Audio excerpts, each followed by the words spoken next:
Hello, friends. This is Sam Cheney reporting for Weaponized News. Today is August 29th, 2025, Friday edition of Weaponized News. Thank you for joining us ahead of this Labor Day weekend. We had a big week here at Weaponized News. We had a lot of very informative guests. We covered dark occultism, Satanism, technocracy, this tyranny coming down upon us. Monday, we had Ruckus from Alternate Current Radio. Tuesday, we had Thomas from Alpha Mega Energy. Wednesday, we had Jason Bassler from Free Thought Project. And then yesterday, we had Case Snyder from Conspiracy Synergy. All very good shows. If you missed out on any of that, go back and take a look this week. We did quite a bit of work exposing all of this tyranny that we find ourselves in. What do we have today for you? Quite a bit, actually, today. They say they're cleaning up DC. I don't know. Feels like they're softening up for more martial law, police state.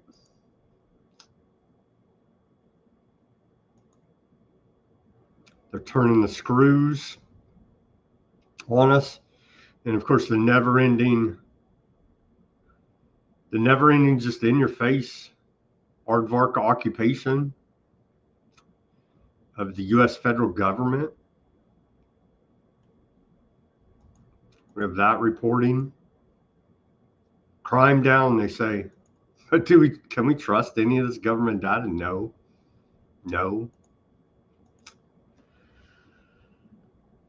A couple hours before this broke, a couple hours before we came on air here, U.S. Appeals Court rules Trump's global tariffs are illegal. And we'll get Trump's response to that.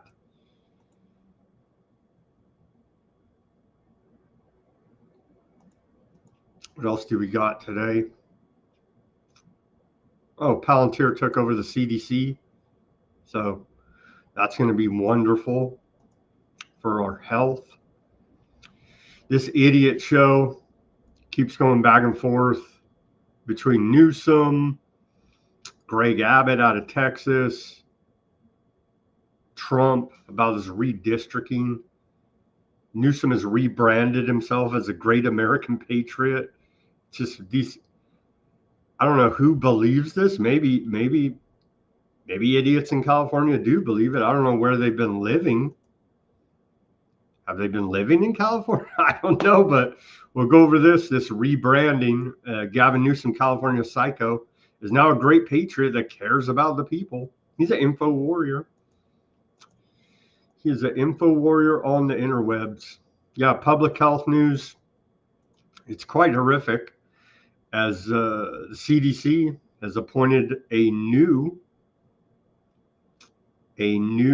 director there, Jim O'Neill, ex-Thiel Foundation director.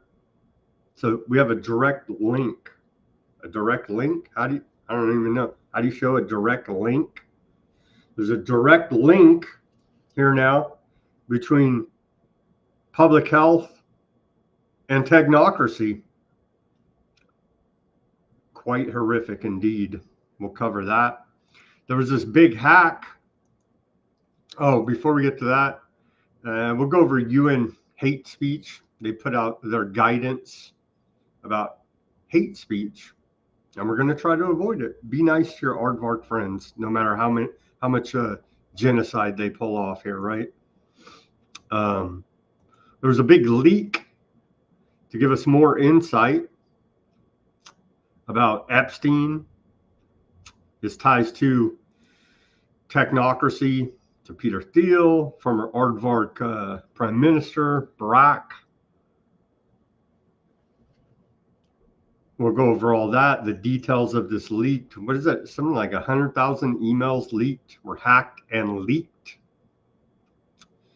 So we'll go over all of that. fun stuff. Just more evidence of what we already knew, that Epstein is an intelligence agent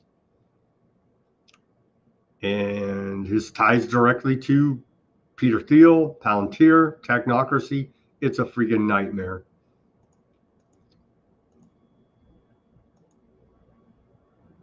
What else do we got? I wanted to circle back as old Raggedy Ann, press secretary woman from you remember her? She used to always say that. Circle back from Genocide Joe's, his first press secretary woman. Anyway, I wanted to circle back and take another look at this. These direct energy weapons that they're using to shoot down drones. I find this very, very interesting. Electronic warfare from Epirus just signed a big contract with the U.S. federal government, the Defense Department. So we'll circle back and take another look at this stuff. A little bit of geopolitical news. They're rolling out hologram police in South Korea. Take a look at that. What is going on in South Korea?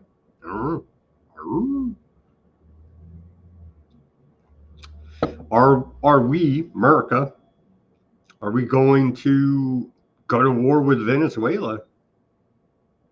Where America, Trump administration sending, 7 U.S. war troops or warships, to use they call it, what are they calling it? Gunship diplomacy. It's not really very diplomatic to be pointing your guns at them.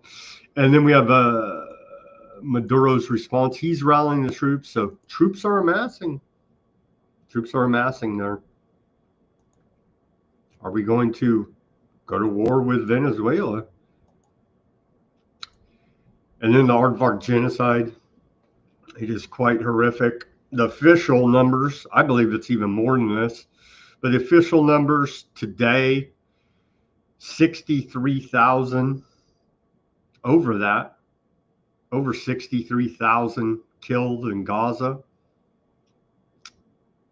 with 322 people starved to death due to the blockade and famine.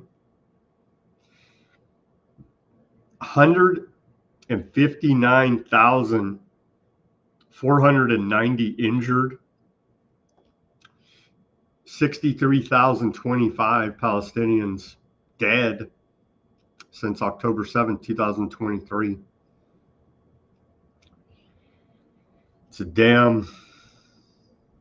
It's genocide. I mean, we don't even have words strong enough to describe it here now, because the words are starting to even lose their meaning about what all is going on there. And the United States is complicit in all of it. Trump, his whole administration. It's truly disgusting. So what would you do? What would you have done against the Nazis? Well, apparently America would have supported them. And as we've reported here, backhandedly, the international bank cartel, Western banking, did support them, right? So, but now we just do it publicly, ain't even no secret. What are you, some kind of antiseptic hater? You know what I mean? So just more. Aardvark Land has declared Gaza's largest city a dangerous combat zone. They're rolling in there with tanks, drones, troops, killing the hell out of them, man. It's quite a sight to behold. We have all that reporting. Allegedly, I thought this already happened a long time ago, but allegedly, again, Turkey is trying to act like they're doing something. We know they're totally corrupt, in bed with the Aardvarks, but they're saying they've severed ties. I thought they already did that like a long time ago, or at least Erdogan announced it. Whatever, dude. They're announcing it again today. And of course, Ben Gvir says Turkey equals Hamas. So everybody I don't like is Hamas now, right? Right. Just all that and more on the aardvark genocide. It's beyond the pale, man, of evil here that we're seeing. Let's get to this day in history. On this day in history of August 29th, going back to the year 1831, Michael Faraday demonstrates the first electronic transformer. And 2 years later, in 1833, Britain's first Factory Act becomes law to regulate the labor of children and young persons in the mills and factories of the United Kingdom, because they care about the children. In 1862, the U.S. Department of Treasury forms the division known as the U.S. Bureau of Engraving and Printing to print a newly issued paper currency. Let's take a look at that. I didn't even do my shared screen. Sorry about that. Here it is. And so here was the image of the first U.S. $1 bill issued in 1862. Striking difference to what we have today. There's no all-seeing eye on it, with a pyramid with the all-seeing eye and all of that occult symbolism that we have today. It seems actually pretty straightforward there. I haven't studied it, honestly, but nothing really is jumping out at me like the pyramid with the all-seeing eye on it. But that's a look at the first US dollar bill.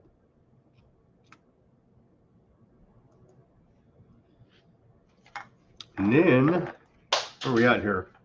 In 1833, on this day, the first Carnegie Library, financed by industrialist Andrew Carnegie, opens in Dunfermline, Scotland, as the first of 2,509 libraries built around the world by Carnegie.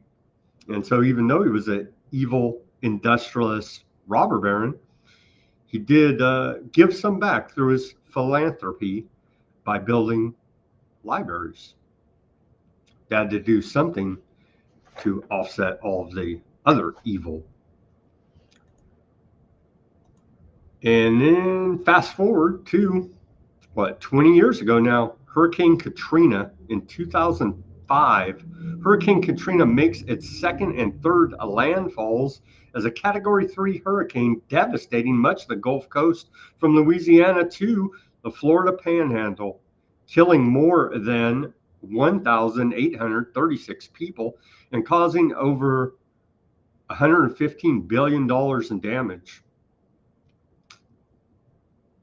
And some say President Bush's response to it tanked his presidency. It wasn't the legal foreign wars of aggression, mind you. It was his domestic response to Hurricane Katrina. And let us never forget, they went around illegally confiscating American citizens' firearms as well there, and looting. And that is your authorities there. And so they helped the criminals out and took a little bit for themselves there. And to wrap up, we'll go back here a little bit, or I guess this is forward to our civil liberties this day in history. In 2013, a story based on documents stolen and leaked by former National Security Agency contractor Edward Snowden on this day revealed the size of the secret, quote, black budget for the 16 U.S. intelligence agencies. The documents placed the final figure at $52.6 billion. Imagine what it's today, what their black budget for spying and violating our rights is. Released documents revealed that the CIA budget for fiscal year 2013 was $14.7 billion. The Human Intelligence HUMAT in CIA lingo budget was $2.3 billion, while the budget for signals intelligence, SIGINT, was $1.7 billion. Security and logistics for CIA missions was budgeted at $2.5 billion. Various covert action programs cost $2.6 billion. The only previous public estimate of the secret budget for intelligence agencies was made by the Pike Committee in 1975 and 76. The House of Representatives voted not to release the Pike Committee report. However, many of its findings were leaked to the press. Yeah, what the hell? They just unlimited funding to spy on you, to run covert operations. Yeah, what the hell? It's America, right? America! All right, what do we do here? Well, let's play this propaganda out of the White House, honoring the American worker, as we are actually honoring Trump, but allegedly for the American worker. They say president of the American worker, trillions in investments pouring in, made in America is back, jobs exploding, and manufacturing boom. Is this propaganda coming out of the White House as we head into Labor Day weekend? Let's watch this, and we'll be back with all the news for you. Here's our segue. And try not to vomit too much here. People want to be our partner. They want to be investing in the United States. New companies from around the world are pledging to invest billions of dollars in the United States of America and our workforce. He's keeping his promises to the American worker. He is the president of the American worker. It's time to reclaim our heritage as a nation of builders. When Americans see a beautiful bridge or a beautiful building, we all ought to look at it and say that was made with American hands and built with great American steel. We have more investment in the United States right now than we've ever had before. And every time you go to the store to purchase a product, you're no longer seeing made in China on the back. You are seeing made in America on the back. President Trump's economy has already created 2 billion jobs this year. We are making it possible to build things in America again. We've got over $10 trillion of factories that are going to be built in America. He is leveling the playing field for the American worker and the American business owner. We're seeing a manufacturing boom in this country because you have a president who's telling people that if you want to sell to great American consumers, you've got to make it in America and use great American workers to do it. We are seeing the exact kind of reshoring that President Trump wanted to see. We are going to reward all of you for the great work that you're doing, and we're going to reward American companies for investing in American workers, not foreign workers for a change. To hear an announcement like this that's going to force the auto companies to build their assembly plants in the United States instead of right across the border in Mexico is music to our ears. We're going to keep making investments right here in America. We're going to keep hiring in America. And we're going to keep building technologies at the heart of our products right here in America. Because we're a proud American company and we believe deeply in the promise of this great nation. You like how they wrapped that up with old Tim Cook from Apple? The chat does like the propaganda. Well, thank you very much. We appreciate that going into this. Here's some more propaganda to be aware of. A dark money group is secretly funding high-profile Democrat influencers out of Wired. But then you got this woman's pretty wacky, Taylor Lorenz. I think she's been all around the mainstream there. The Washington Post. It's pretty wacky. But an initiative aimed, she says, according to this report, An initiative aimed at boosting Democrats' online offers influencers up to $8,000 a month to push the party line. All they have to do is keep it secret and agree to restrictions on their content. Well, Republicans are doing the same thing. It's more than obvious. These clownfluencers refuse to question anything the government does. And so they're government propaganda shills, and they've sold their soul. This article says for $8,000 a month. Good job, losers. Trump cancels Kamala Harris's Secret Service detail that was extended by undisclosed Biden order. And so President Trump revoked Kamala Harris's Secret Service protection yesterday. And it's sad because she's going around the country on a book tour. And so don't hate on Kamala on her book tour, okay? She doesn't have Secret Service protection any longer. I'm sure she can use some of those ill-gotten gains she made as vice president to go ahead and fund her own private security. But be nice to Kamala. Kamala? Okay. The Trump effect. They tell us, propaganda out of the White House again, they're telling us the Trump effect, lowest Labor Day gas prices in 5 years. Is this true in your area? Not in my area, but again, in my area in California, the high prices of gasoline are due to the state taxes on it. So you have to discount that out, and then maybe, I don't know. Honestly, I haven't done the math about it, but gas prices are very high here still in California. Last night, President Trump canceled $4.9 billion in America Last foreign aid using a pocket rescission. And so they're phasing out the USAID, but it's all been made more efficient through Palantir. So the color revolutions and other undermining of foreign governments will be much more efficient in the future.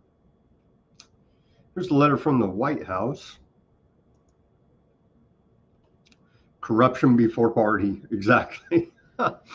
In accordance with Section 1012A of the Congressional Budget and Impoundment Control Act of 1974, I herewith report 15 rescissions of budget authorities totaling $4.9 billion. The proposed rescissions affect programs of the Department of State as well as the United States Agency for International Development and International Assistance Programs. The details of these rescissions are set forth in attached enclosure. So they're still putting up this front like they're making the government small again. They're not.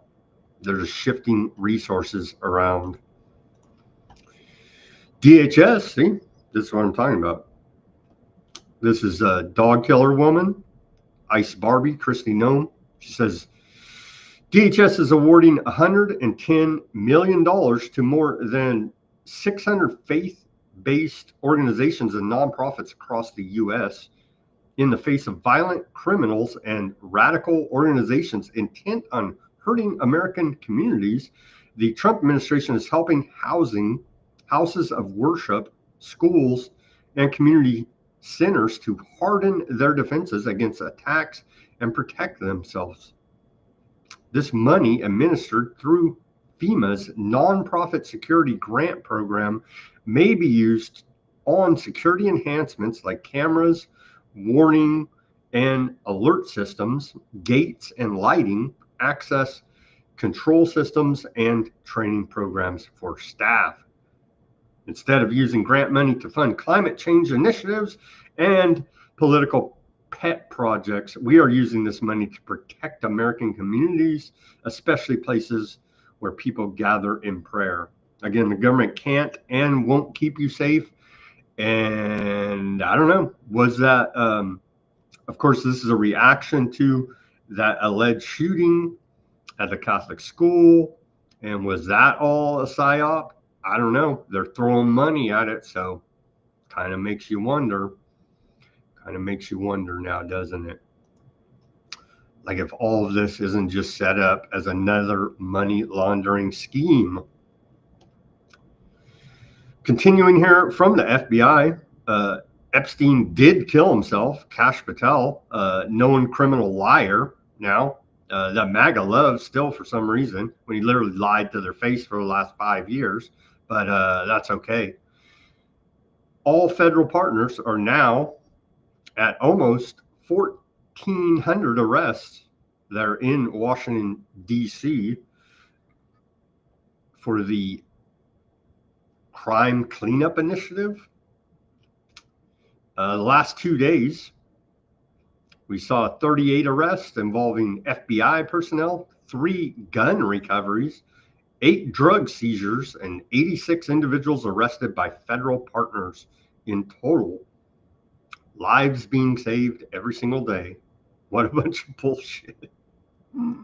But okay.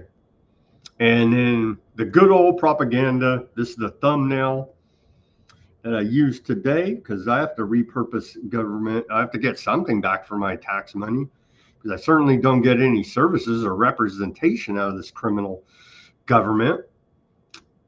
So here is the latest and greatest ICE recruitment propaganda poster.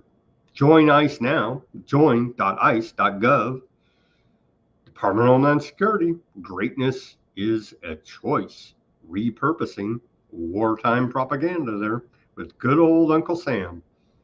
And so, but my question is, why are they continuing the recruitment effort here when we've seen reports where over 100,000 applicants have applied for 10,000 positions? What's going on here? The numbers are not adding up. They got more than enough. They got more than enough applicants to join ICE, but yet they're still recruiting here on the interwebs.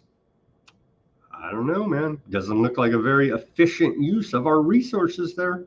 Department of Homeland Security. ICE carries out another illegal immigration raid at Home Depot in LA. Let's watch this clip. La Migra. This is reported at ABC 7 LA.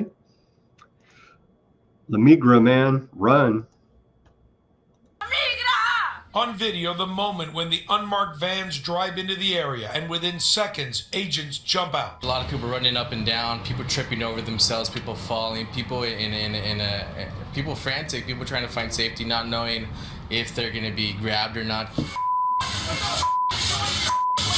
It all happened outside the Carecen Day Labor Center next to the Home Depot. This surveillance video shows how it all unfolded. Within seconds, they launched gas canisters. One person tries to run and is chased by an officer. He falls down, gets up, and still tries to run. Mira la migración, les dije. This man says he saw the agents and screamed out, "ICE is here." He says they came out with weapons and masks, and we found several empty gas canisters in the area. Bro, they got raided right now. It's the same Home Depot where just a few weeks ago, we saw agents jumping out of a truck in the so-called Trojan horse raid. This comes as White House border czar Tom Homan pledged this morning an increase in raids all over the country. 70% of the people ICE arrests are criminals. Who's the other 30%? National security threats. We arrested thousands of national security threats. People here say this morning they closed the doors to the labor center and agents did not try to go in. I didn't see them carry any warrant. I didn't see them identify themselves or ask for anybody in specific. Seems to me as if they were just grabbing whoever they could. We contacted the Department of Homeland Security and it sent us a statement which says in part, 3 of those arrested had extensive rap sheets for crimes, including visa overstay, possession of a controlled substance, and grand theft. One individual also had a final order of deportation from an immigration judge. Seems a bit excessive there. overkill. And they're not even up to Obama numbers of deportations. So there you have it. All smoke and mirrors there, as the show must go on from the Trump administration. More from Ice Barbie here. She says, FEMA's career IT leadership failed on every level. Their incompetence put the American people at risk, and no one gets in trouble. When DHS stepped in to fix the problem, entrenched bureaucrats worked to prevent us from solving the problem and downplayed just how bad this breach was. These, quote, deep state individuals, it's just the government. Can we see now? They use deep state as a cover for the government here now. It's the government. She goes on to say these deep state individuals were more interested in covering up their failures than in protecting the homeland and American citizens' personal data. So I terminated them immediately. The American people deserve results from their government. Well, shouldn't they be prosecuted? Oh, but they gave all of our personal data to Palantir, and that's perfectly fine. But the deep state, it's so freaking lame already, man. And here is dog killer Kristi Noem meeting up with aardvarks. They're at the Department of Homeland Security. Isn't this wonderful? There we go. She says, I was pleased to welcome Aardvarkland Minister of Foreign Affairs, Gideon Sa. If I said that right, excuse me, I had something in my throat.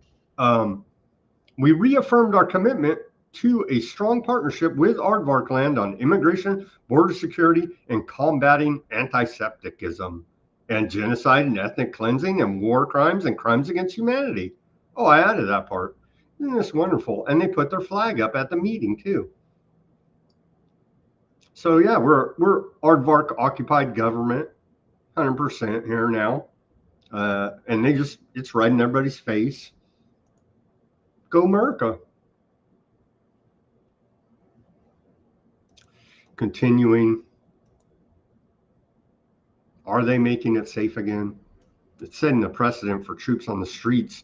The National Guard in Washington, D.C. is what they're doing here. I say, here's Trump. He's crime is down there. D.C. will soon be a crime-free zone in only 14 days. So they're Operation Warp Speed and everything. So I guess no crime will ever be committed there now.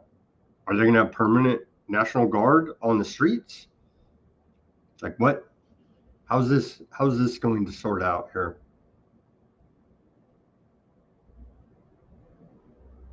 How is this going to sort out? And again, another case, what? No one in the government gets in trouble. Total failure of local government there. No one gets in trouble. No one, just whatever, dude. Give them another $1 billion. Vance says, this is from yesterday, J.D. Vance, Mr. Technocracy, says he's ready to be president while praising Trump's health. There are rumors circulating around the interwebs. What's up with Trump's ankles? Why does he have these bruises on his hands? Like, what's going on with Trump? He's getting up there in age. What is he, 79, 80? And the heir apparent, J.D. Vance, waiting in the wings. U.S. Appeals Court rules Trump's global tariffs are illegal.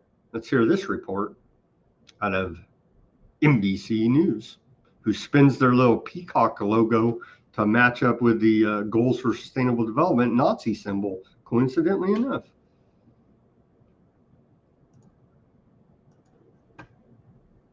A federal appeals court has ruled that most of the global tariffs that President Trump has put in place are illegal. We go right now to NBC's Brian Chung, who covers business for us. Brian, what more do we know about this ruling, how it will impact the president's timeline? And then, of course, I'm guessing this is already setting up for an appeal.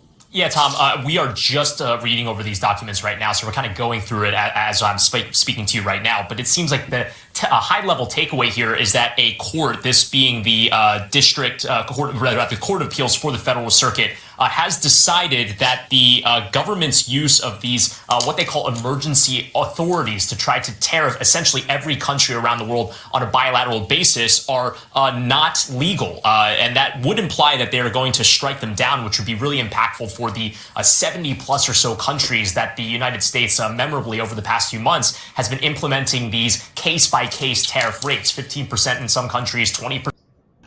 Yeah. We've been covering it. We should know. And they changed it. Trump's using these tariffs to profiteer with inside information because he knows every time he announces it, it moves the market, and his insiders are profiting handsomely from it. All another game on us. Here's Trump's response to this ruling. All tariffs are still in effect. Today, a highly partisan appeals court incorrectly said that our tariffs should be removed, but they know the United States of America will win in the end. If these tariffs ever went away, it would be a total disaster for our country. It would make us financially weak, and we have to be strong. The USA will no longer tolerate enormous trade deficits and unfair tariffs and non-tariff trade barriers imposed by other countries, friend or foe, that undermine our manufacturers, farmers, and everyone else. If allowed to stand, this decision would literally destroy the United States of America. At the start of this Labor Day weekend, we should all remember that tariffs are the best tool to help our workers and support companies that produce great made in America products. For many years, tariffs were allowed to be used against us by the uncaring and unwise politicians. Now, with the help of the United States Supreme Court, we will use them to benefit our nation. Yeah, I'm waiting for my $5,000 Doge check over here, and nothing, man. Still got nothing. I saw him floating the idea, we're going to give the American people a dividend check for all the savings. Yeah, still nothing. Nothing. And insiders get richer, and the same old routine. America. Trump signed, this is a good one. We were talking about it yesterday about the brutalistic architecture meant to demoralize society. Trump signed an executive order making classical architecture the default style for new federal buildings. We don't need any more new federal buildings. That's my problem with this. Explicitly discouraging brutalist and modernist designs. So I'm like, we don't need any new federal buildings. So there's that. All right, what else do we got here? Report these jokers, man. They have gone off of the rails, as they say, on the interwebs here now. These jokers, the account over here on X, Governor Newsom press office, they've rebranded. They're now great American patriots. They're corrupt pieces of garbage, all of them, the entire government. Don't get confused, but now they're trying to claim that they're the great American patriots, and Donald Trump is a socialist. Well, I don't necessarily disagree with him. Donald Trump is the leading socialist of our time. Yeah. I don't think Newsom has an ideology. He's just a psychopath, criminally insane. Government will take stakes in more companies. Yeah, not good. Not good here. That's free market. That's the way it is. That's the way it is, man. And so in normal times, Newsom would love this type of behavior, but they have to be everything counter Trump, obviously. Here was Newsom yesterday. It's just, it's beyond the pale. Again, for those that don't live in California, to live under this dictator's tyranny, it's just something else. It's very dystopic, to say the least. He's forced my family to move out of the state due to the tyranny, much of it the medical tyranny here now, and forced many others to just leave the state. But he acts like he's wonderful. Everything's the greatest thing ever. It's just, and the corruption is just off the freaking charts. When are the feds going to come crack down? We're still waiting. I have my doubts. Here's Newsom press conference yesterday talking about how every place else is going through high murder rates and carnage, but California here, everything's just sunny and wonderful. We could talk about the carnage in Arkansas, again, one of the top 10 murder states in America, 2.6 times greater than San Francisco. Again, these are not just observations, they're stone cold facts.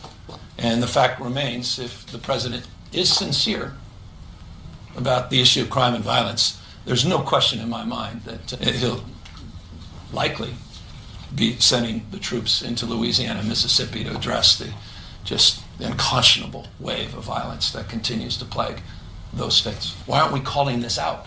I mean, it's an administration that's always believed in alternative facts. In fact, facts don't matter, illusion rules. That's why the chatbots at Fox are so successful at night. Shape-shifting, facts don't matter. They flood the zone. What the hell? Did you hear what this guy just said? Let's rewind that a little bit. What the hell? Rules. That's why the chatbots at Fox are so successful at night. Shape-shifting, facts don't matter. They flood the zone with narrative. But facts are stubborn things. And the fact is, Mississippi, I mentioned Arkansas, how about Tennessee, Alabama? Alabama's top 3 murder states in America. Where's the President of the United States? I thought he cared. These are the folks these are his states that voted for him. His state of mind doesn't seem to be focused on the issue of crime and violence. It's about an expression of authoritarianism. He reflects and waxes, I think, 2 of the last 3 days, talking about being a dictator. I hope people pay attention. We are data-driven here. This basis on facts, in evidence. It's just too much, man. It's too freaking much. Trump is acting like a dictator, so is Newsom. So take your pick of psycho, shapeshifter, lizard men, whatever the hell these people are. Are they even human? I have serious doubts. But they're gonna, the blame game. You're all to blame. You're all pieces of trash, criminal scum. But yeah, here's more from Newsom. The big rebrand is underway for his presidential run. You better believe that. So it did pass today. He says it's official. #1 lapdog, Greg Abbott, just signed into law Trump's election rigging scheme. I remember not that long ago, if you talk about rigging elections, 2020, you'd be banned off the interwebs, but now it's open season, I guess. Giving away 5 congressional seats and our democracy in the process. California will not stand by idly. Well, he's rigged. It's already rigged, so they're going to attempt to gerrymander even harder than they already are here in the state, which I didn't even realize was possible. Break every law and then say Trump's a dictator, which he is, but so is Newsom. We've had enough of red states and Trump changing the rules. California is fighting back. We're calling a special election on November 4th to give you the power power to stand up to Trump and the power to protect our democracy. The gloves are off. We're going to fight fire with fire. We're going to stand up to the enduring values of our founding fathers, and we're going to protect democracy. Let's defend democracy. Let's support the Election Rigging Response Act, and let's vote on November 4th. Now they have the Election Rigging Response Act. StopElectionRigging.com. It's just, what do you even... They're rigging the elections in California. Congratulations on your new position as Trump's #1 law. See, here's Newsom talking to the governor of Texas. And I don't deny that what he's saying here is true. But again, this freaking clown is just as bad. So it's the pot calling the kettle black. Here's this clown, Mr. Aardvark supporter himself there, Abbott. Let's play this video about the redistricting effort that has passed now in Texas. This is Governor Greg Abbott. I'm about to sign the law that creates the one big beautiful map that ensures fair representation in the United States Congress for Texans. I want to thank Lieutenant Governor Patrick, Speaker Burrows, Senator King, Representative Todd Hunter, Representative Cody Vasut, and all of the legislature who stayed in the Capitol and got this law to my desk. There you go. And no repercussions from the Democrats that fled the state. Remember all that drama? Nothing happens to them. It's just all political theater, all BS. Thomas says that he was deleted from 26 platforms for exposing the elections machines. Now you can get a job with Governor Newsom. StopElectionRigging.com is their campaign, and they're trying to pass this initiative in November. So now you'll be praised by the Democrats for such efforts there, Thomas. Continuing. This one is over the top too. These jokers. Guess who's back? Barack Hussein Obama, Barry Soetoro, and Mr. Too Big to Fail, Too Big to Jail, Eric Holder. So it's just beyond criminal. It's like the dictionary definition of a criminal. Just put their photos up there, and there you have it. Let's watch the video of these jokers. Hey everybody, it's Barak, and I am here with my good friend, Attorney General Eric Holder, because we're facing an existential threat to our democracy, and we need your help. Right now, in states across the country, like Texas and Florida, these extreme conservative politicians are announcing and acting on plans to slice and dice House districts with the goal of preserving their own power while diluting the voting power of communities of color. They're doing the same thing in Ohio, trying to give one-party control over almost 90% of congressional seats. Rather than facing their voters at the polls next year, they're trying to silence them instead. Eric and I started the NDRC to win fights like this. So, if you want your voice to be heard in next year's midterm elections and beyond, help us meet this moment and preserve our democracy. Yeah, preserve our democracy. Your vote don't matter. It's freaking so rigged beyond the pale. And Eric Holder, too big to fail, too big to jail for the banks that put so many people on the streets. I don't think that's talked about enough. Why is there so many homeless? I don't know, because of the 2008 housing bubble collapse. No bank got in trouble for all the fraud they committed there. In large part, thank you to then Attorney General of America, Eric Holder. Too big to jail, too big to fail. Go, bro. We care about the poor, the little guy. We're Democrats. You know what I mean? It's just, come on, man. And hell has frozen over here because Gavin Newsom is quoting the Bible now in his rebranding. And so hell has frozen over in California. Gavin Newsom citing the Bible, James 2:14. What good is it, my brothers and sisters, if someone claims to have faith but has no deeds. And he's this is part of his info warrior activity on the X. See right here, in replying to this piece of trash. So it's just like pick your criminal piece of trash. Just like I don't even have words to describe your evil asshole. Pick one. You know what I mean? They're basically the same guy, just wearing a different mask at this point. Just insane criminals. But let's hear what how he froze hell over in California by citing a Bible verse. Let's hear what this reply was for Mr. Christian Zionist Speaker of the House Mike Johnson, Aardvark First Man. Newsom decided to throw a tweet up yesterday that's getting a whole lot of attention, essentially implying that prayer doesn't work. He said, quote, these children were literally praying as they got shot at, and that was in response to a clip of Caroline Leavitt saying that people should believe in the power of prayer. That now has almost 7 million views online, and it has enraged conservatives. Your thoughts? It should enrage conservatives. Gavin Newsom is ridiculous. He's become a caricature of something. I don't have words to respond to that. I cannot believe that he's gone that. I'm right there with you, Mike Johnson, but so are you. So again, calling the pot calling the kettle black here. This is a funny clip. This is Newsom acting all upset. It's all political theater. It's all part of the show. Are you not entertained? Acting all upset that Trump sent him 2028 hats. Watch this.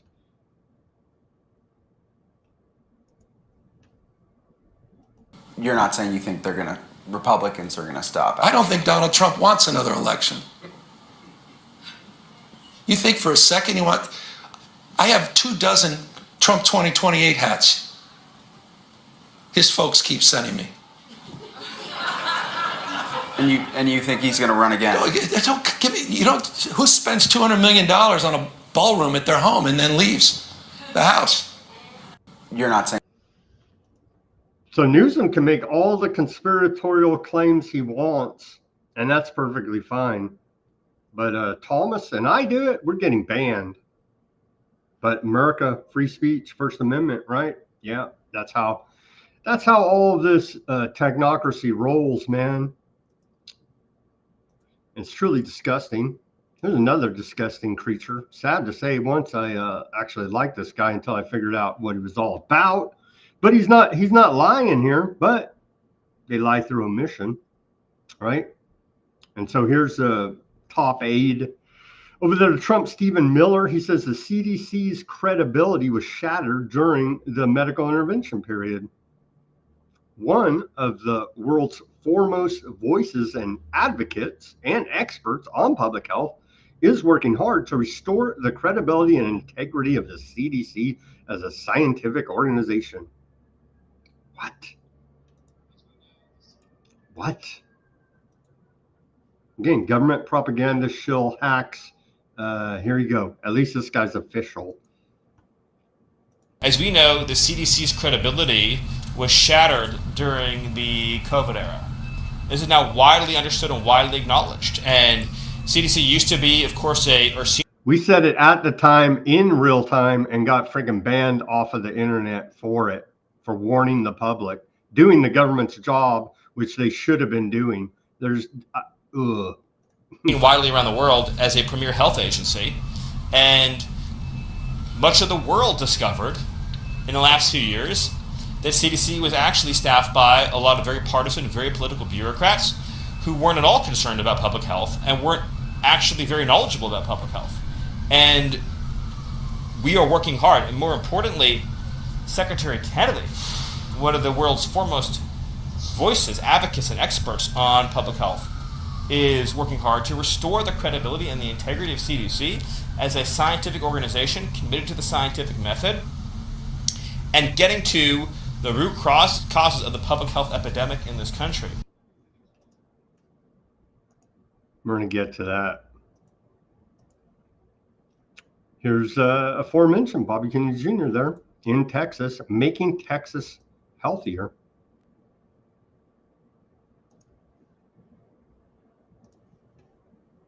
We are going to to see changes in the rates of many of the diseases before President Trump leaves office, dramatic changes in them. And we have announcements that are coming out in September on autism and, of changes that we're going to make that are going to dramatically impact the effect. We're waiting. RFK Jr.'s HHS slashes $122 million across 200 DEI LGBT focused research projects. Oh yeah, that all sounds well and good. That's red meat for the base, but we're getting there. HHS says the healthcare system, provided it could move with, or proved it could move with extraordinary speed during the medical intervention period, i.e. Operation Warp Speed, i.e. Operation Lockstep, but refuses to show the same urgency in confronting the chronic disease epidemic. They're going to Operation Warp Speed, you'll see here in a second. But we're going to change that, reforming medical education to put nutrition at the center will give the next generation of doctors the tools they need to make America healthy again. That's good, right? An apple a day is a good prescription. A GMO apple covered in the peel from Bill Gates, dare I ask? So all that sounds well and good, and I agree with it all. But then we get to this report. CDC's going through some upheaval. The monkeypox czar man, I forget even his stupid name, open Satanist, right? There's weird photos of him in the black leather outfits. He has big old pentagrams tattooed on him, all this nonsense, right?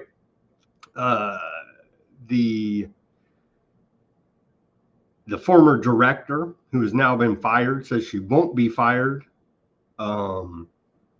She had deep ties to the intelligence agencies, DARPA, just insane people, right? But you're like, nope, they're the experts. You got to do whatever they say.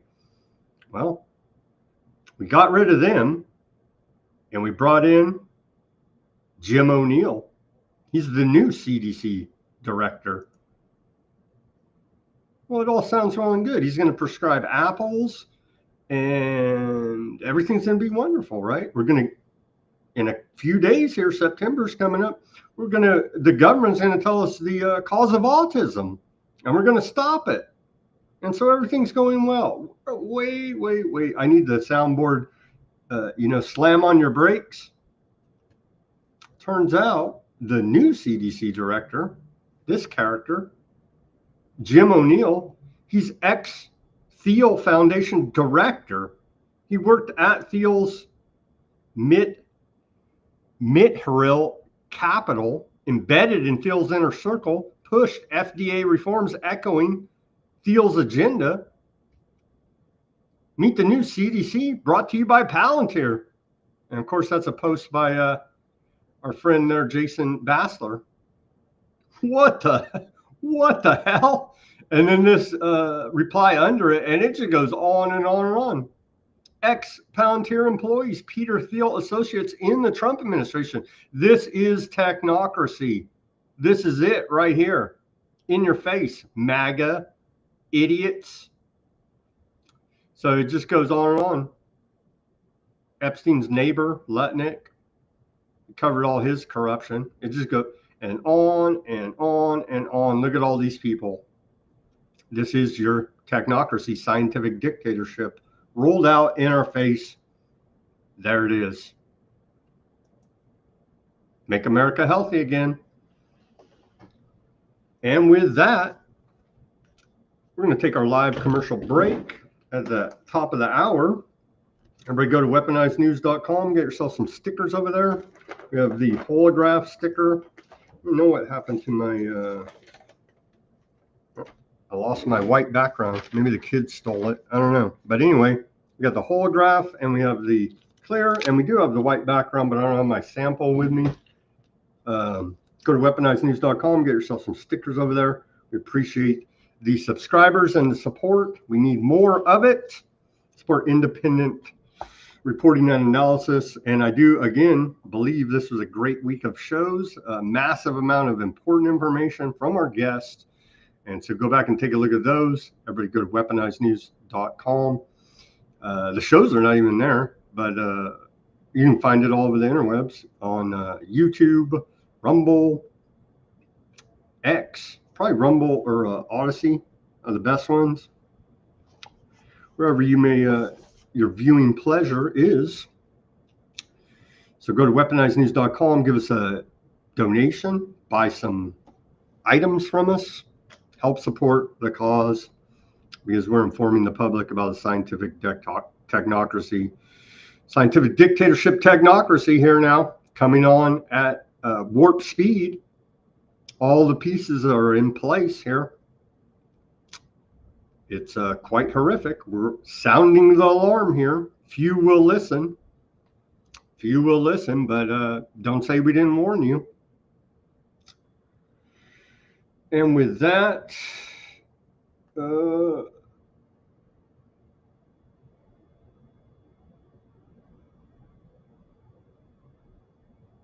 was just reading some comments. Welcome to the chat over there on the YouTube. All right, let's get to, hey, say no to hate. Sounds good. Sounds good. Say no to hate from the United Nations. Well, let's take a look about what they're talking about. Don't hate Kamala. Don't hate the aardvarks. Take action against hate speech. What is hate speech? Who cares about your First Amendment? This is the United Nations. Hate speech. Engage how to deal with hate speech. Hate speech occurs in all societies, whether offline or online. It can sometimes be hard to assess when a comment is meant as hate speech, especially when expressed in a virtual world. It can also feel overwhelming to try to deal with obvious hateful content. However, there are many ways you can take a stand, even if you are not personally the victim of hate speech, and you can make a difference. The following tips may be helpful. Did your mom ever tell you sticks and stones can break my bones, but names will never hurt me? Seems like many out there on the interwebs need to recite that little nursery rhyme, because they do act like infantile children. And while I do agree, people get, very bold on the interwebs, as they wouldn't say such things to someone in real life, because you'll get punched in the nose for insulting people the way that you see it done on the interwebs. But again, sticks and stones will break my bones, but names will never hurt me. Let's go back to the UN. And how are they going to help us combat hate speech? Pause. Refrain from making any hateful comments yourself or replying such content or relaying such content, whether online or offline. We should all act respectfully to stop the spread of hate and misinformation. Well, I agree with them there. Check out the United Nations Pledge to Pause. Yeah. Fact check. This is where we got problems. Fact checks, the official fact checkers and the experts. In a digital world, it's common to come across misinformation and harmful content, but it's relatively easy to verify content you find is reliable. That not really. To detect false or biased information, including hate speech propaganda, be sure to check the content's origin with the help of search engines, fact-checking tools, and other reliable sources. That's where the rub comes in. What do you call a reliable source? You can also download images and run them through image search tools to find out where the image first appeared. Yeah, you do need to do your research. I agree with that. But reliable sources, again, the experts who have been consistently wrong and proving the quote conspiracy theorists correct at an exponential rate here now, react. Whenever possible, do not remain silent, even when it is others who are targeted. Speak up calmly but firmly against hate speech. Again, what is hate speech? And call it out to make clear that you do not agree with the content of the statement. When relevant, refute misinformation with facts, providing reliable sources to back up your argument. Again, who's your reliable source? The mainstream corporate mockingbird media, your clown world experts that are paid off hacks, the clown influencers paid off by political parties. You know what I'm saying? So pretty gray area here, United Nations challenge. One way to tackle hate speech is to spread your own counter speech to make sure hate is not the dominant narrative. You can undermine hate speech content with positive messages that spread tolerance, equality, and truth in defense of those being targeted by hate. Hey, I'm already doing that one. We love Kamala. We love the aardvarks. Don't hate on them. Support. Taking a public stand for and extending solidarity to people who are targets of hate speech demonstrates that rejecting hate is the responsibility of every individual. Report. Here you go. Rat out your neighbor like a good Nazi would. Most online platforms and communities have rules to keep user discussions respectful and will let you easily report hate messages to administrators or moderators. Read social media platform guidelines and tips to protect users from harassment and hate speech. For more serious cases, which may constitute incitement to violence, harassment, or threats prohibited by law, notify organizations fighting hate speech and or file a complaint with police or the public prosecutor. Some countries have online tools to make reporting hate speech easier. Educate. Again, sticks and stones, you know what I mean? But be a rat. That's always fun too, right? No, it's horrific, actually. Educate. You can help raise awareness of hate speech online or offline simply by engaging with your family and friends in conversations about hateful content can harm society. Advocates for responsible behavior and sharing public campaigns and public resources commit. Consider joining an NGO and staging your own color revolution. No, they don't say that. Sorry. Consider joining an NGO or other civil society initiative that works to address the issue of hate speech in your community. Well, UN, First Amendment. So I was going to say something hateful, but we love you for your efforts there. Continuing. House Speaker Mike Johnson. I'm not even going to play this clip because, should we play it? Yeah, I guess we will play it. But hateful, Christian Zionist, pro-genocide man there, Speaker of the House, Mike Johnson. He mentions in this episode, in this interview, oh, by the way, remember, the House of Representatives has been on vacation for like a month. Look over there, because there is no Epstein files. It's just a Democrat hoax. I believe in this interview, he's going to say that there won't even be a vote on the matter. Let's go ahead and watch old Mr. Christian Zionist Mike Johnson. Coming back into session after the summer recess, and there are a number of top issues making headlines. So joining us now is House Speaker Mike Johnson. Mr. Speaker, it's great to have you this morning. We really appreciate it. Great to be with you. You have a very busy week coming up. I know there are a number of things that you're going to tackle on the agenda, but I do want to ask you about some of the turmoil at the CDC first. The director has been fired, some top officials walking off the job at odds over RFK Jr.'s vaccine policies. Is this the change that you wanted to see? And what do you expect could be happening in the coming days? Well, I think overall, Secretary Kennedy's doing a great job. There's been a shakeup that's been needed there, and yeah, Palantir runs our public health now. It's wonderful. I think we've got to trust the Secretary to do his job. They've had some great results there. We're getting America healthy again. That's well received across the country and long overdue in my view. So we're going to let the cabinet do their job, and I'm going to stay in my lane and do mine.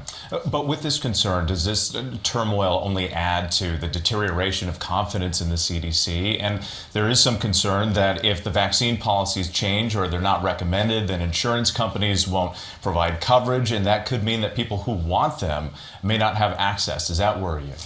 We'll have to see how all that sorts out. The CDC plays an important role in the government and in our society, and we want it to be strong, and we want it to be restored to its original intent. The Secretary's made a good point that the existing leadership was not doing that. So we'll see who the replacement is. I don't know who that is yet, but it obviously plays an important function, and we'll have to see how it plays out. Let's turn to the so-called Big Beautiful Bill. That was a big accomplishment for the Republicans, for President Trump. The president himself, though, is talking openly about rebranding it because it has been so far quite unpopular. A recent Pew survey shows that only 32% of Americans approve of it. Why do you think many Americans still aren't quite on board? Well, I'm not surprised by that number at all because the Democrat Party and the mainstream media spent a lot of time trying to discredit the bill. The individual components of it, when they're polled, are wildly popular. And so what we did over the August district work period is all the Republican members of Congress, Senate, and House went out, fanned out across the country in their districts, and talked with the American people about the extraordinary provisions that are in this bill. It is aptly named, it is big, and it is beautiful, and every single American is going to benefit from it. It was written for lower and middle class earners, and they're going to have higher wages, more opportunity. The U.S. economy is going to grow, and that was the whole point of it. We had the largest tax cuts in U.S. history in the bill and the largest savings in history at the same time. So and some big cuts, though, and even some Republicans concerned about some of them. Well, no, the cuts were to fraud, waste, and abuse, and they were things that, again, are wildly popular when the American people actually understand what was done. And so the good news for us is we have plenty of time for people to feel the effects of that before they vote in the midterm election that comes up next fall, and for us to go out and talk about what's really in the bill and not the fake news about it. When Congress comes back into session, there will also be a new push for the release of the Epstein files. There have been some critics within your own party. Republican Congressman Thomas Massie is among those who've been critical of some of your efforts on this. He's joining a bipartisan effort to try to force a vote on the House floor. How would you respond to that? And do you believe that Americans deserve more transparency on the Epstein issue? Absolutely. We've been 100% consistent about this forever. What about a vote on the floor? If it's necessary, we will. I think what's happened over August, over the last few weeks, has probably mooted the necessity of legislation because right now the administration is in full compliance with congressional subpoenas. They've submitted over 34,000 Epstein documents to Congress just in the last couple of weeks. And our Oversight Committee is going through the deliberative process. We are for maximum transparency. We always have been. But we also have to be careful to protect the innocent victims. And it takes time to do that, to redact the necessary information. You don't want, for example, minors who are subjected to these unspeakable Epstein evils to go through another round of harm. And so that's the protective sort of lens that's being used for this. But everything, we need to be out. We trust the American people to make their own decisions, and they will soon have all of that. So you wouldn't oppose a vote on the floor? No, we'll move a vote if necessary. But, I mean, right now that process is actually underway, and we're grateful to see it. I mean, I have been, from the very beginning, saying we want all of it out so long as we protect the innocent. I want to ask you about another difficult tragedy. We saw the school shooting in Minnesota. You see, we have to cover up all the ties to the, quote, elitists for the victims, of course, you see. And so it's an ongoing cover-up here now. Leaked emails reveal Jeffrey Epstein's connections to the surveillance industry. That's the headline out of Reason. It's a little bit worse than that, but let's take a look here at what has actually transpired a few days ago. Some hacked emails were released. After his first arrest for sex crimes, Jeffrey Epstein tried to get an into a new line of work, surveillance, in 2015, as if he wasn't already in that line of work. He partnered with former Aardvark Prime Minister Edu Barak to invest in a security tech startup called Reporty Homeland Security, now known as Carbine. Leaked emails from show that Epstein was using Barak to seek out opportunities in the surveillance industry and build connections with powerful figures around the globe, including American businessman Peter Thiel, the former director of Aardvark Land Signals Intelligence, and two people in Russian President Vladimir Putin's circle. Here are those hacked emails for anybody that wanted to dive into it. I fed it into AI, and for the interest of time, there was over, I believe, around 100,000, over 100,000 emails, and it was released on Distributed Denial of Secrets.com or DDOsecrets.com. Here it is. Right here. You could, they hacked this guy's emails, former Aardvark Prime Minister. So again, Weaponized News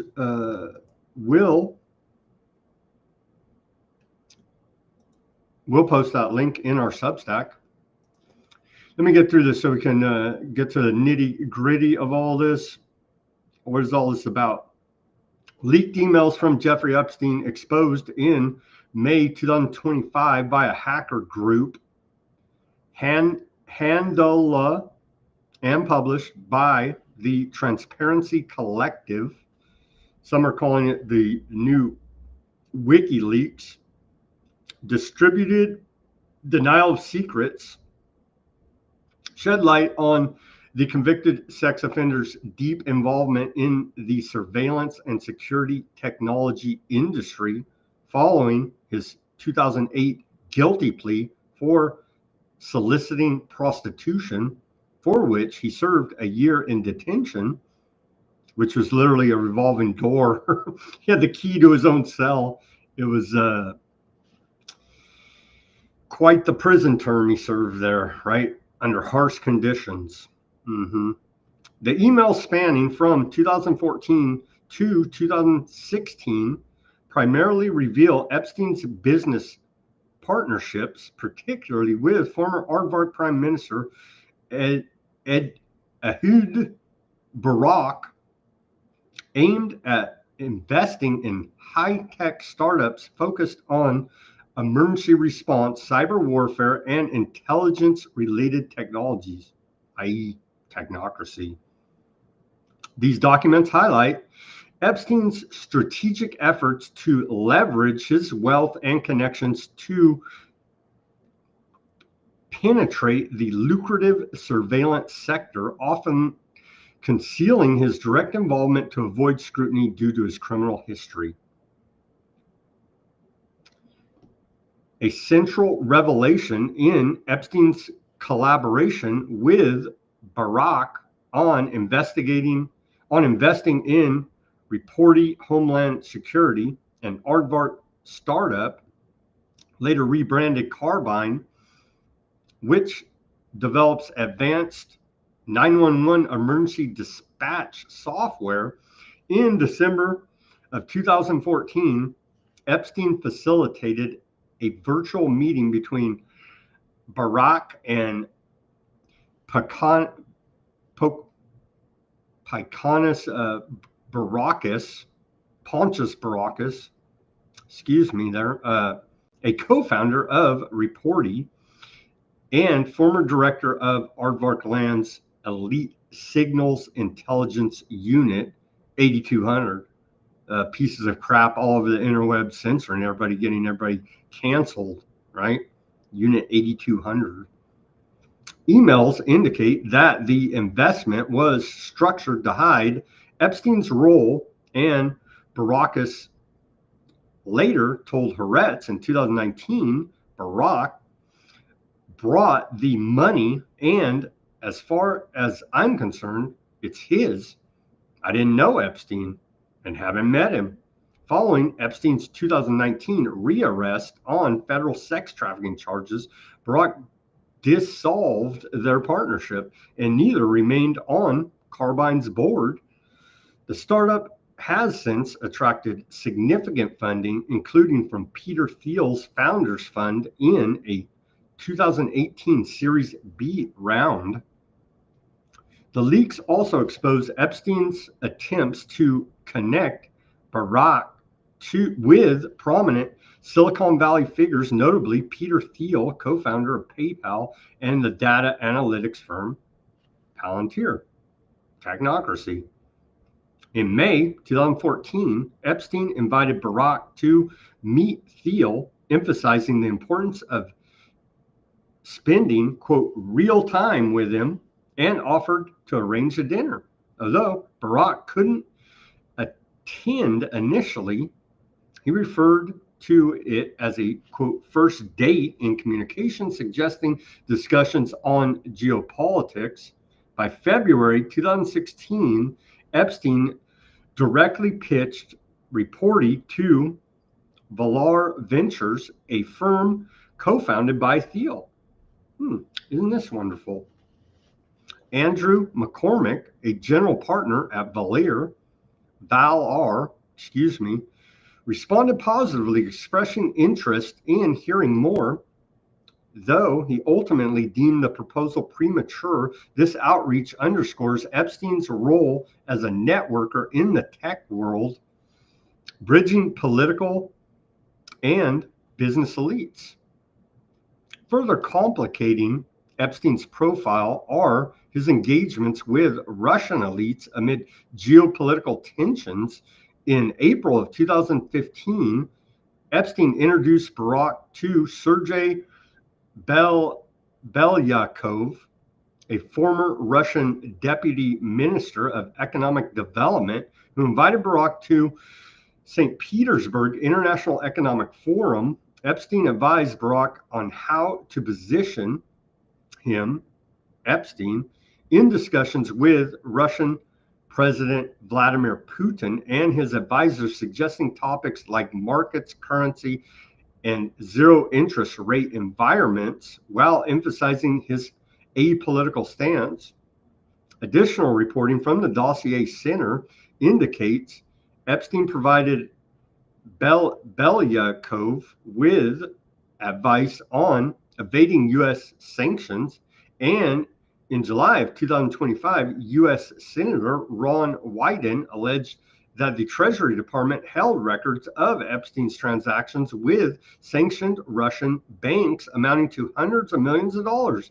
Emails also reference contacts to Viktor Vekselberg, a sanctioned Russian oligarch and Putin ally, including potential meetings and inquiries about Vekselberg's AI-driven intelligence firm, Fifth Dimension, which shuttered in 2018 following U.S. sanctions for alleged election interference. You should sign up with old Newsom's outfit. I'm sure they'd love to have him. Epstein's broader interest in security technologies is evident in the leaked emails, where he shared articles on cyber warfare, emergency preparedness, Russian nanotechnology, and Unit 8200 with Barak. In one message from April 2015, Epstein expressed fascination with strategic planning and the migration of military technology to private sector technocracy, noting that corporations sought a, quote, new military-like perspective on management. In April of 2016, Barak solicited Epstein's investment in Levitt Action, and electromagnetic imaging startup with ties to Aardvark lands advanced defense systems, described as having, quote, sci-fi-like achievements in military products. Epstein agreed to proceed via Barak's lawyer. Overall, the emails portray Epstein not just as a financier, but as an active participant in shaping surveillance tech ventures, often intertwining them with international politics and evading direct accountability. The revelations come amid ongoing scrutiny of Epstein's network, including his 2019 suicide in jail while awaiting trial. Epstein didn't kill himself. And raise questions about how his criminal background was overlooked by high-profile associates in the tech and intelligence communities. Because they're all in on it too. You get it? Do you get it? Anyway, anybody that wants to dig through all this massive amount of data, over 100,000 emails, here it is again. Have at it, man. Right here. But they got a bunch of hack stuff here, so good source here. Some are saying the new WikiLeaks. Maybe, but they did put out these hacked emails. So for further digging, for the interweb researcher in you in your spare time. Yeah, so not looking good, man. Not looking good. What else do we got here? Well, let's show these drones. This is from the Undersecretary of Defense, Emil Michael. And this post is from today, but it's talking about earlier this month, I saw the future of unmanned systems during top drone event at T-Rex 25-2. Elite FPV pilots traversed EW environments, multi-domain terrains, offense and defensive drone swarms. Let's take a look at this video.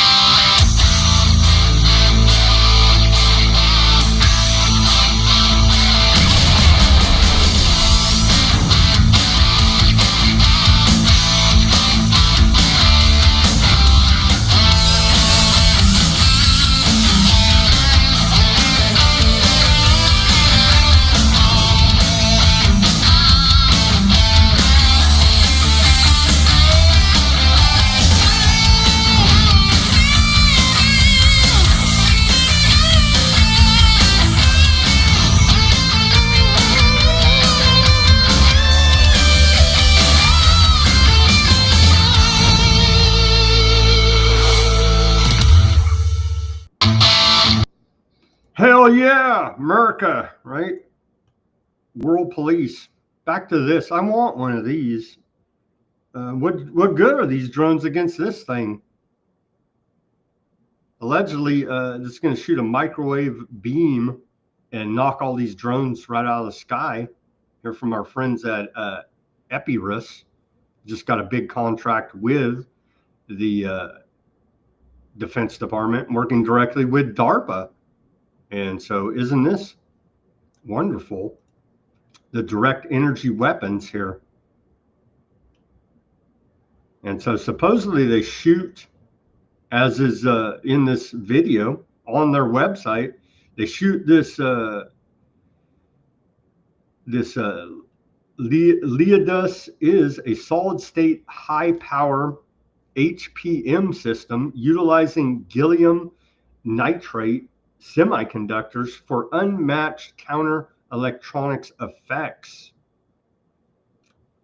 And allegedly they shoot this microwave beam, direct energy weapon, at the drones and knocks them right out of the sky. There it is, right there. We covered a little bit yesterday, but we had a guess. But I wanted to come back to this.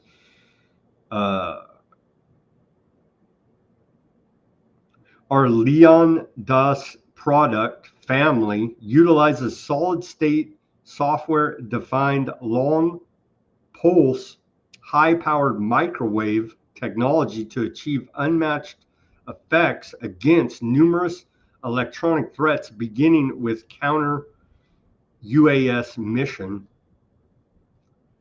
And they say they just, they're even putting it on drones to shoot down other drones. Electronic warfare, we're there.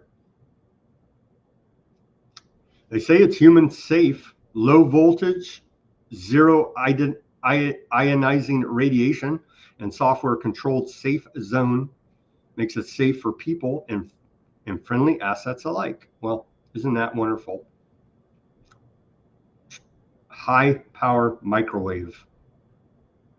Sure, it's perfectly fine.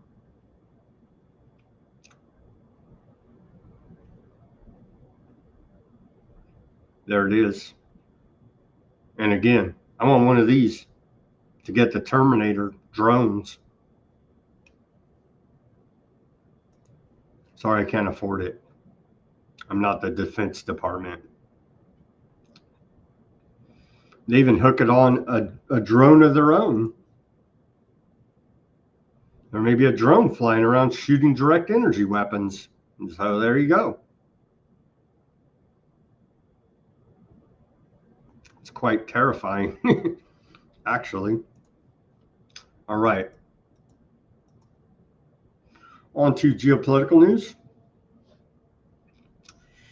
Macron, Sun King of France, says that if Putin doesn't commit by Monday to meet Zelensky, it means he has once again played Trump. Isn't it all just geopolitical theater at this point? Russia told us that they don't even recognize Zelensky as the legitimate leader, and they can have no peace deal with him because if he signs it, they say it's not legally binding. You see? Maybe Macron missed that, and Trump missed that whole comment by Lavrov. Was that a couple days ago? They said that. So where are we at? Where are we at? We can't have no peace deal that's legally binding because they say Zelensky's not even a legitimate president. That's where we're at with this. And they're still killing the hell out of each other over there. Russia launched another major offensive, killing the hell out of Ukraine. Ukraine's killing the hell out of Russians too. Needs to stop. But it goes on. It's not looking good.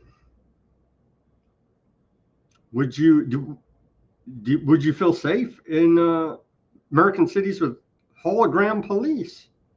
South Korea is using hologram police to keep citizens safe. Let's take a look at this video. I'm sure a hologram can keep you safe, right?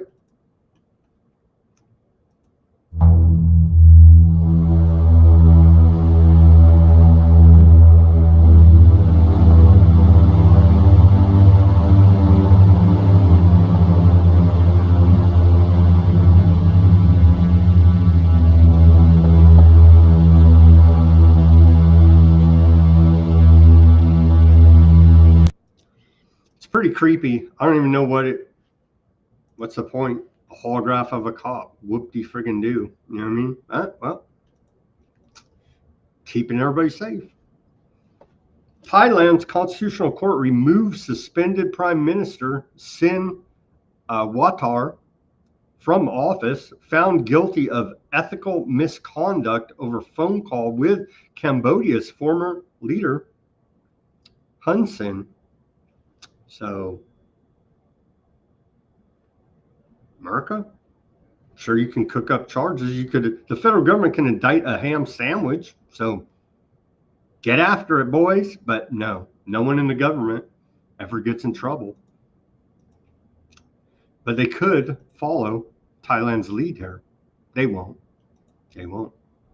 Are we going to go to war with Venezuela? Trump orders 7 U.S. warships. An estimated 4,500 personnel to the waters off of Venezuela, including destroyers, a cruiser, a submarine, and an amphibious attack group with Marines, according to a report out of Axios. gunship diplomacy, dare I say. And here is President of Venezuela, Maduro's reply. It looks like they're readying for war. Maduro oversees massive military exercises as U.S. warships close in. They put a $50 million bounty on his head.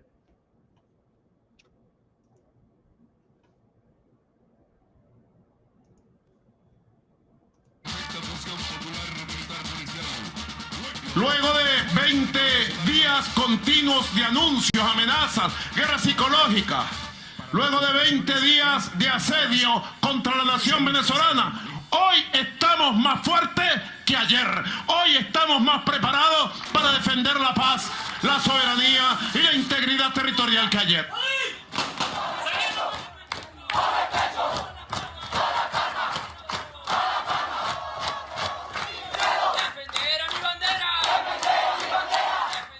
Well, Maduro says he's preparing for war. So, the hell's going on here? I guess Trump should get a peace prize, right? On to the horrific genocide here now.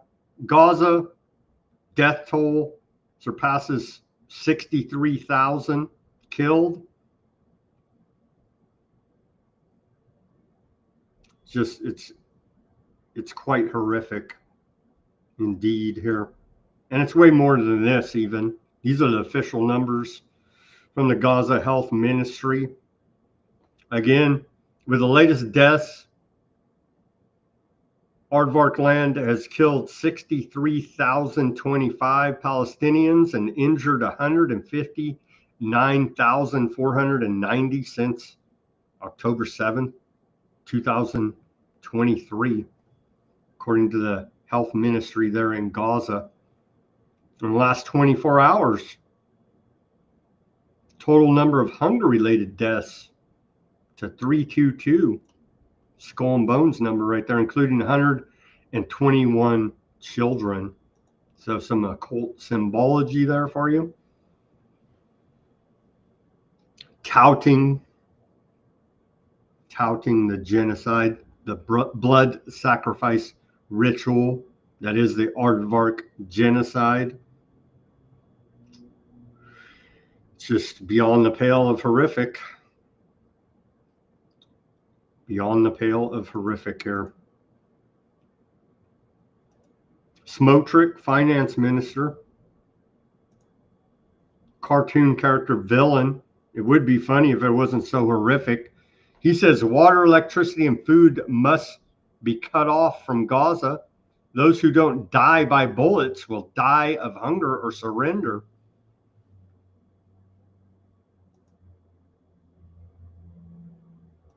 What do you even say to this? Open war crimes in everybody's face. Don't be anti-Semitic. He's literally calling for war crimes to be committed, saying they will, and they are. Aardvark land declares Gaza's largest city a combat zone, a dangerous combat zone, as the remains of 2 hostages are recovered. As the military announced the resumption of fighting that could prevent residents from receiving food and other supplies, aid groups said they would stay. The church, the Christian church too, Orthodox church there said they're staying as well. So they're all going to get whacked too.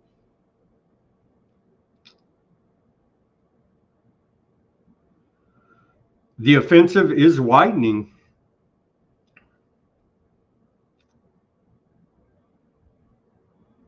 In recent days, the military has ramped up strikes. 4 Aardvark soldiers have gone missing after a Hamas ambush, it's being reported. Well, 4 of their soldiers equals what? 50 to 1? So Hebrew media reports that the first security incident took place in Zaytun neighborhood and the second in the Sabra neighborhood in Gaza City. The third incident took place in Khan Younis, south of Gaza Strip.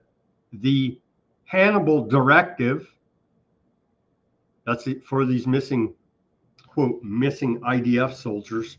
The Hannibal Directive has reportedly been activated to prevent soldiers from being captured by the resistance. That's where they shoot their own and say, well, better off dead than being taken hostage. And then they blame Hamas for them shooting their own people. You see how this works? The Hannibal Directive is being activated there now. Aardvark land pounds Gaza City outskirts as military push quickens. They're going to wipe them all out, man. They're going to wipe them all out. Again, more from Smotrick. Aardvark Land's Channel 14 Finance Minister Smotrick calls on Bibi to apply, quote, apply sovereignty by annexing the West Bank starting next Sunday. They're taking all that land. Greater Aardvark Land Project. Gaza's at a breaking point. Let's hear from old Cindy McCain, head of the UN World Food Program. Even she.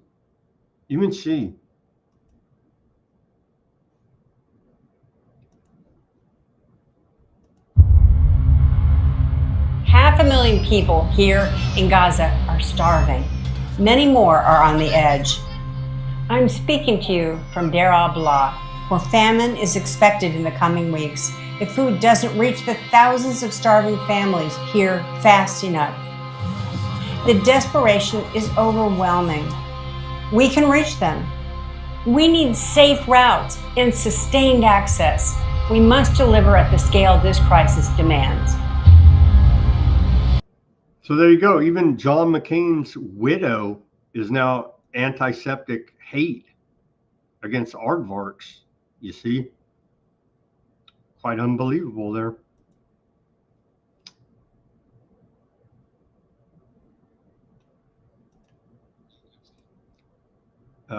Here's these despicable characters out of Breitbart interviewing our shadow president, Bibi.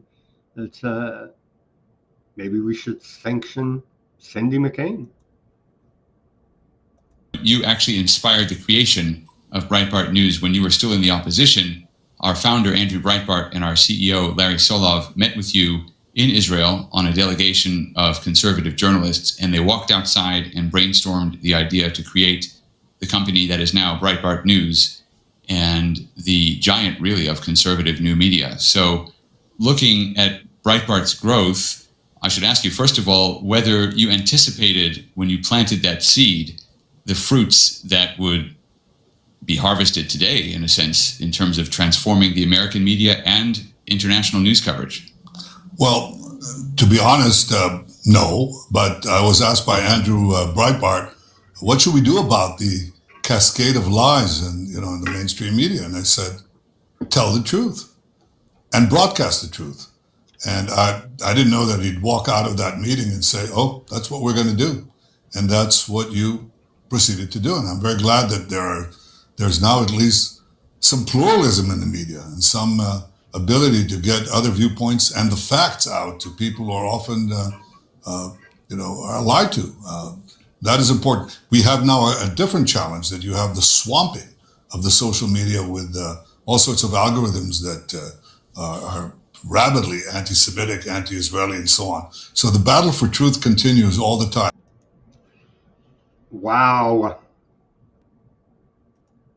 Cindy McCain, antiseptic, censor, as they've killed over 200 journalists there now, refused to let international journalists in to report on the ground what's actually happening there. Breitbart is an aardvark propaganda outlet. I was tricked for a minute by them, but yeah, don't be tricked by Breitbart.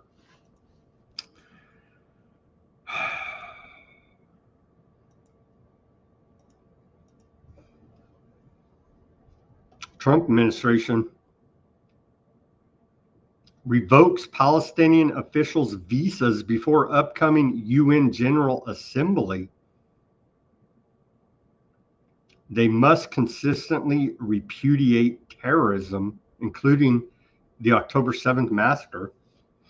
I think they have many times, but hey, they're not even going to let them forget vetoing the two-state solution. They're not even going to let them attend the freaking meeting because you don't get a visa to even come to New York City. You see? We tried to negotiate peace, but it didn't work out. We tried to negotiate a ceasefire. Why?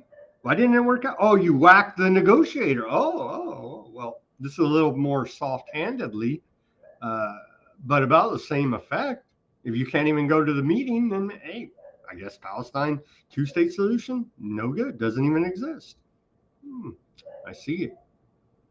Turkey severs all economic ties with aardvark land, closes airspace to aardvark planes, and bans Turkish ships from docking at aardvark ports. Didn't we hear this before? I'm pretty sure we did, but again, renewed efforts there to appease the Turkish population, it appears. We'll see. We'll see. They're all corrupt too, though, right? They all have inside deals. Their cousins, their whatevers.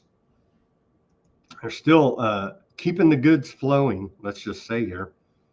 You better believe it. But on the surface, to placate the population, they needed to do something because it's getting pretty damn bad there. Here's Katz. This character, always trying to incite some type of violent response from Muslims, constantly desecrating their holy sites in the jails over there, antagonizing the prisoners, waving his guns around in public. I mean, it's this freaking guy. But hey, what the hell? Everybody don't like is Hamas. Turkey equals Hamas. What? Really? That's what he posted. That's what he posted. Not quite. Not quite. No UK invite for aardvark government delegation at the DSEI,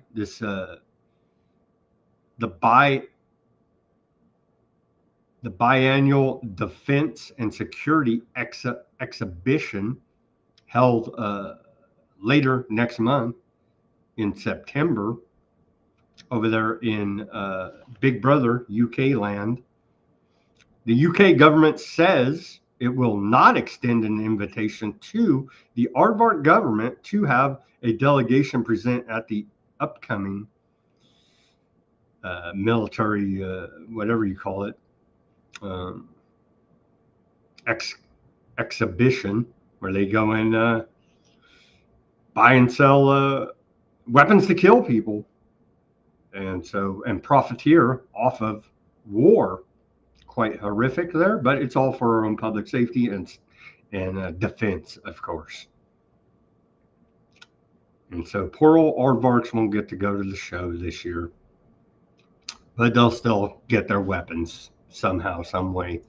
And to wrap up today, remind everybody, report it now. So if you see that antiseptic behavior, become a rat on your neighbor, and you can go ahead and download this app, Combat Antisepticism Movement, and report on everybody on the interwebs and be a good interweb police for evil, for Satan, and report antiseptic behavior there on the interwebs. Combat Antiseptic Movement there, because they need all the help they can get, don't they now? And with that, we're wrapping up this Friday edition of Weaponized News. Let me go to the channels over here. Let me check out Odysee. Who do we have on Odysee today? We have Gurr and we have John in the chat. Thank you guys for joining us. What does Gurr say? Jobs exploding. Are they making pagers in the U.S.?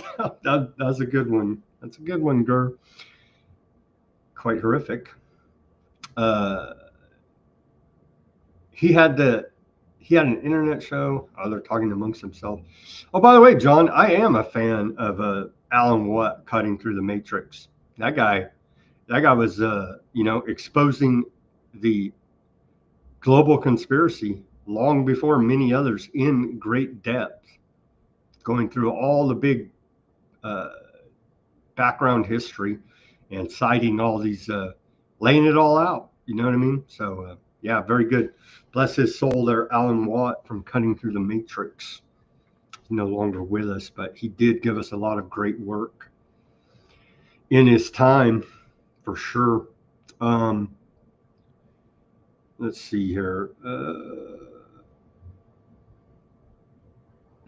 The architects of Sandy Hook, Barry and Holder, who hate the Second Amendment. Yeah. Yeah.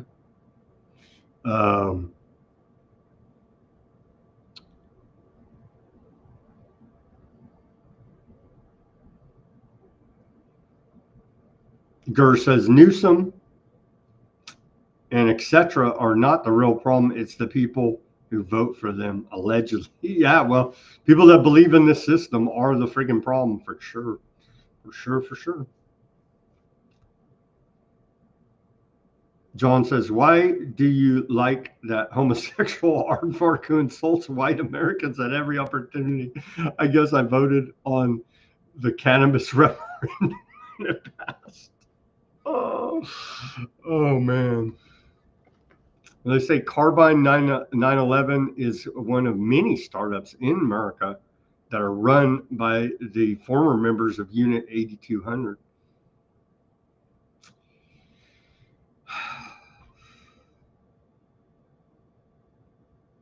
Are drone pilots exempt from physical training? I think they are.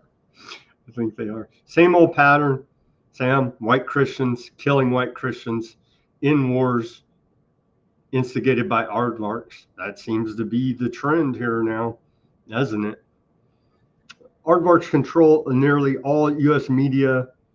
Over 90% of that includes the medium they first sought to control, newspapers and publishing, along with visual media. Yeah. But hey, the algorithms are pushing hate according to Bibby, so we must, report on that app. Thank you guys for the chat and tuning in on the Odysee. Appreciate it. The Bitchute, we're having the hangups on the Bitchute again. I don't know what's the deal, but every, month or something, there's like 4 or 5 shows hung up that they haven't loaded. So anyway, thank you guys for tuning in on the Bitchute. Shows are hung up. I'm going to have to email them again. We do get relatively good viewership numbers on the Bitchute, but not if it's hung up in processing and doesn't get published. So thank you for those listening in now on the live stream, and I will email them again because we need to get all this great information out there on the Bitchute. Thank you guys for tuning in on the Bitchute. The Rumble, as always, lively chat. Thank you guys for tuning in over there. Yeah, it's horrific. It is horrific. The YouTube, thank you everybody for tuning in on the YouTube, the Kick, the Twitch, the Facebook, and the X. As always, everybody do your own research. Peace, love, and freedom. Speak out and take action. Have a great rest of your Friday evening. Have a great Labor Day weekend. And I will be working on Labor Day here for you at Weaponized News. So I'll see you on Monday. And let's pray for peace, man. It's getting real bad. It's going to be real bad there in Gaza City, for sure. For sure. All right. Have a great Labor Day weekend.